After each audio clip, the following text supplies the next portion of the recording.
ございます。今日は2021年7月29日、ここは関西地方で最も大きな駅、大阪駅です。この駅では1日で200万人の人が列車を乗り降りしており、日本で5番目の多さです。同時に世界で5番目の多さでもあります。今時刻は午前の5時、混雑する前に出発したいと思います。今回は四国地方を旅行していく動画となっています。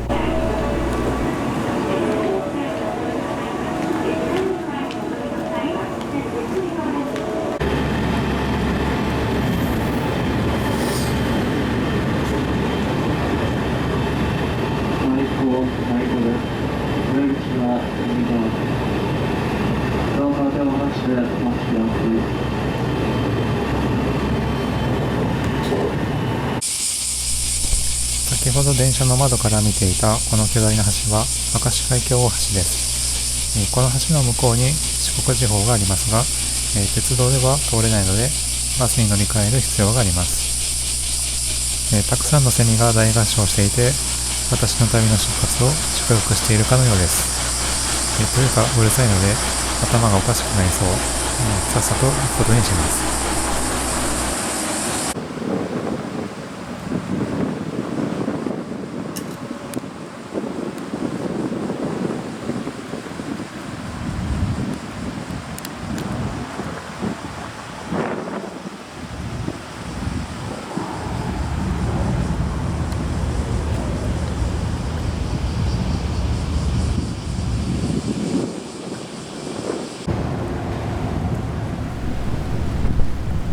橋を下から見上げています。この橋は車が通行する目的だけでなく、水道管、高圧送電線、通信用ケーブルも収納されています。海沿いの遊歩道には明石海峡大橋のモニュメントがあります。窓の中央から橋を見るのが本来の正しい使い方のようです。巨大な主塔から太いケーブルでトラス構造の橋桁を支えています。吊り橋なのになんでトラス構造を使用しているのかと疑問を思う人がいるかもしれませんが、強い風を受けても橋が風から揚力を受けて振動するのを防ぐためです。ベンチがありますが、よく見るとこれは巨大な橋を支えているケーブルの一部です。直径5ミリのワイヤーをたくさん束めて直径 1.1 メートルのケーブルになっています。この太いケーブルは明石海峡大橋の命綱です。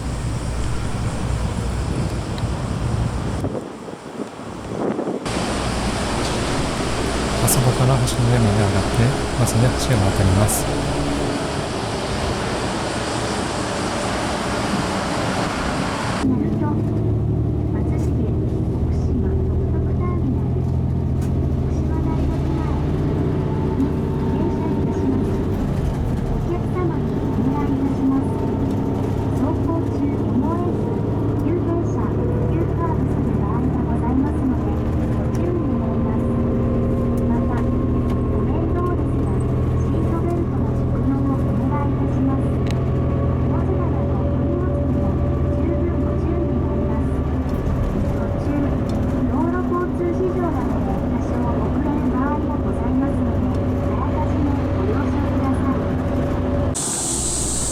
バスに乗って50分、明石海峡大橋、淡路島、大鳴門橋を渡って徳島県に来ました。ここは四国地方です。この橋は大鳴門橋です。吊り橋のトラス構造ということで明石海峡大橋と似ていますが、こちらは少し小型です。鉄道にも耐えれる設計で作られているので、将来的には鉄道が走行するかもしれません。先ほど見た大鳴門橋の下では大きな渦潮を見ることができます。今からこの船に乗って近くから渦潮を観察したいと思います。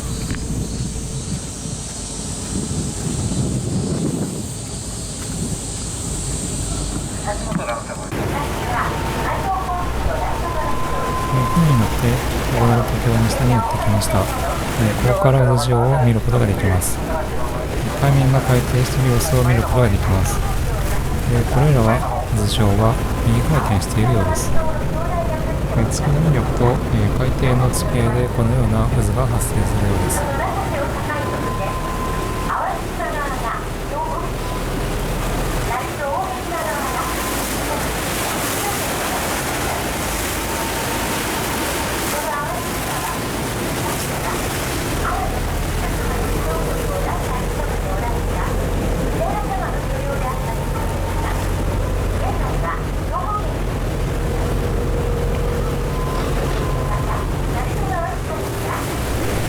船はとてもゆっくり走行しているので、船が渦潮を発生しているわけではありません。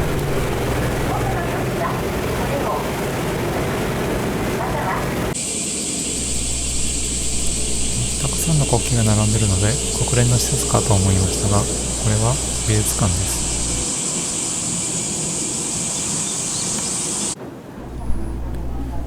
美術館に入ってすぐの場所には、バチカンのシスティーナ礼拝堂にある壁画と天井画を再現した作品を見ることができます。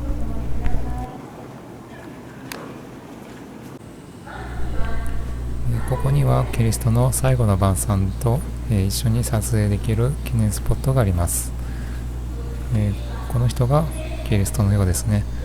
で、食べているものは、そのままの魚とレモンと硬そうなパンです。最後の食事がこんなものでいいんでしょうか。キリスト教美術では貼り付けと同じぐらい有名な受胎告知です。大天使ガブリエルがマリアのところに来ている様子ですね。これもキリスト教美術でラファエロの作品です。三段構造となってまして、一番下は地上の様子、真ん中はキリストとその仲間、一番上には天使や神の様子が描かれています。この作品はルネサンス期を代表するヴィーナスの誕生ですね。世界で最も有名な美術作品といえばレオナルド・ダ・ヴィンチのモナリザでしょうか。パリのルーブル美術館に行けばたくさんの観客の隙間から何メートルも先にある防弾ガラスで囲まれた本物の作品を見ることができます。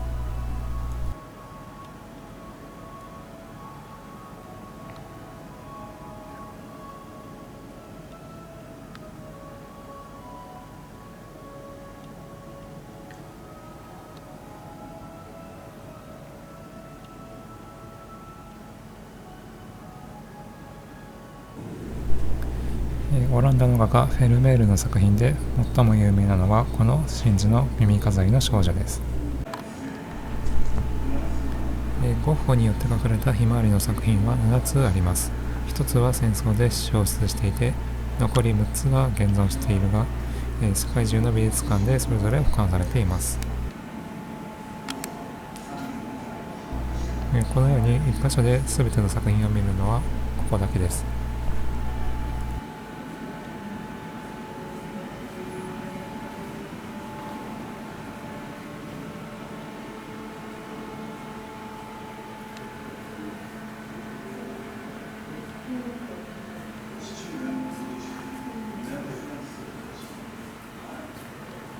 真ん中の人物はフランスの国旗を持っています。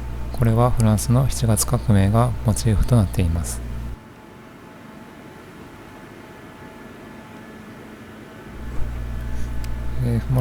フランスのモネの作品がたくさん展示されています。この日傘の女性や睡蓮の絵画が有名です。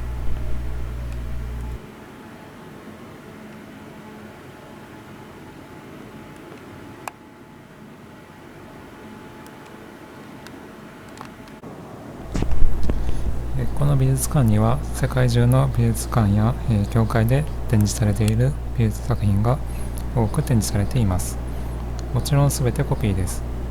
作品をコピーしてオリジナルの所有者である美術館や教会に送られないのかと思う人もいるかもしれませんが、許可をもらって複製しているので大丈夫です。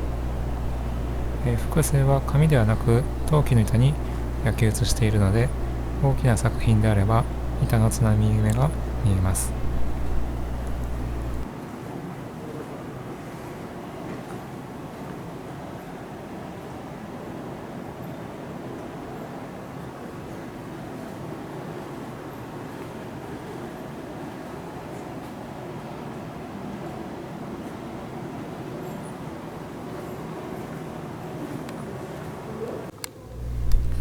この大きな絵画は軍人のナポレオンがフランス国家の皇帝となる歴史的な瞬間を描いたものです。幅10メートルもある巨大な絵画です。ムンクの作品の叫びです。タイトルから叫びとありますが、これは中心の人物が叫んでいるわけではありません。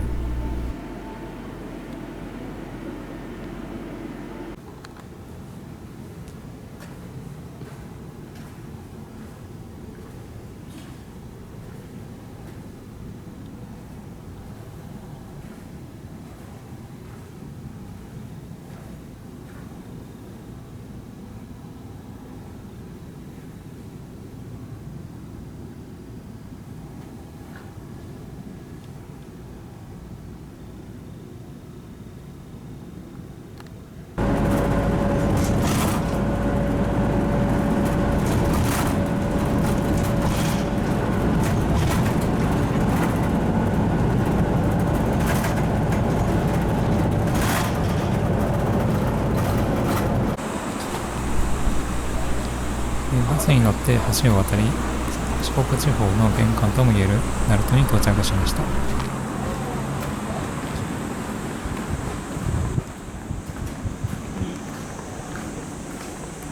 鳴門駅の近くには足湯があります。足だけ入る温泉です。電車やバスの待ち時間に利用することができます。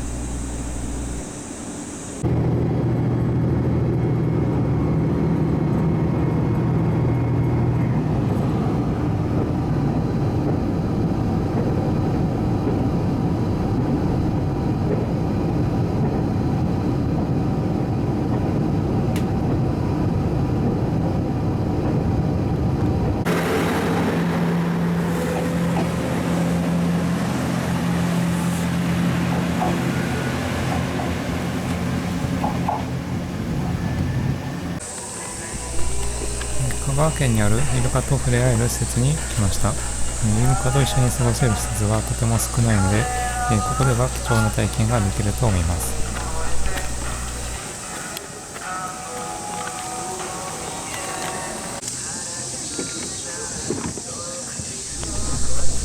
この特徴的な模様と、背びれの形はカマイルカのようですね。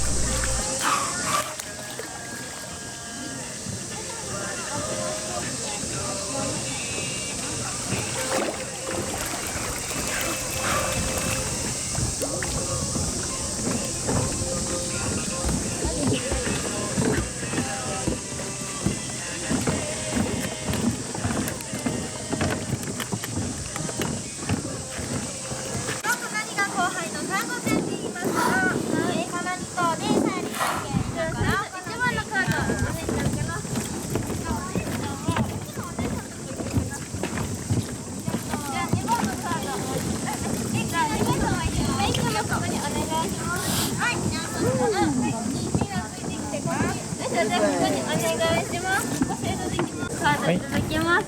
はい、ありがとうございます。じゃあめいちゃんでご案内していきます。よいしょ。はい、じゃあここ座ってください。じゃあめいちゃんの最初頭よしよししてあげてください。そうなんですよ。濡れたやつのマサイとか、あとゴム製品に似てるって言われます。どうですか？よかったらこの辺も触ってもらっても大丈夫ですよ。あ、すごい。そうなんです。ありがとうございます。これは気持ち悪くないですか？あ、触ってもらうの大好きなんで。はい。触られてるのもしっかり分かってます。すごい。じゃあ、ありがとうございます。じゃあ次ご飯もあげていってもらいます。じゃあご飯もはいお願いします。めっちゃありがとうございます。じゃあ次背中触ってもらおうかな。じゃあ背中持ってくるので触ってあげてください。はい。どうですか？頭よりちょっと柔らかいですかね。めいちゃんちょっとこっち。よいしょ。触っていて。よいしょ。どうですか？すごい、初めて触りました。これは傷は何なんですか？そうなんです。めいちゃん昔男の子のイルカさんに好き好きアピールされすぎてこういう傷が残っちゃってるんです。モテモテのイルカさんだったんですよ。そうなんです。あ、背中もよかった。持ってきてくれたんで。はい。おー、すごい。ありがとうございます。じゃあ次もう一回ご飯もあげていってもらいたいと思います。はい。ありがとうございます。じゃあこっちに来て。はい。あ、すごい。言う通り。そうなんです。こっちに来ていいって言ったら来てくれるんです。ご飯も一緒にあげていってもらいます。はーい。はい。はい、ありがとうございます。じゃあ最後めいちゃんからバイバイでご挨拶です。帯でデザインごめんなさいから一回見て気をつけてください。おー、ごめんなさい。バイバイ。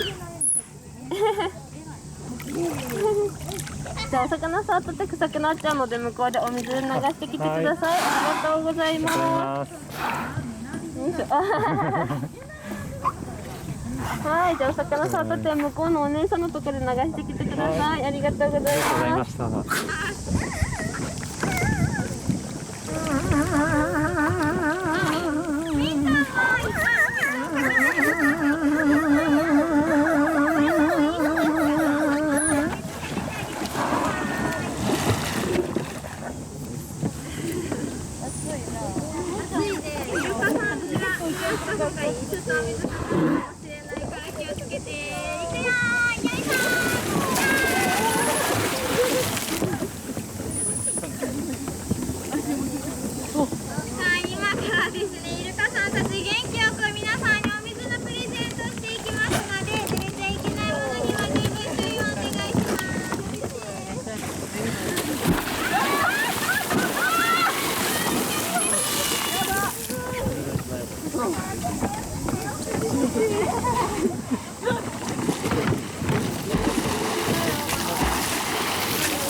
今日の旅行はこれで終わりです。引き続き明日も四国地方の旅を楽しみたいと思います。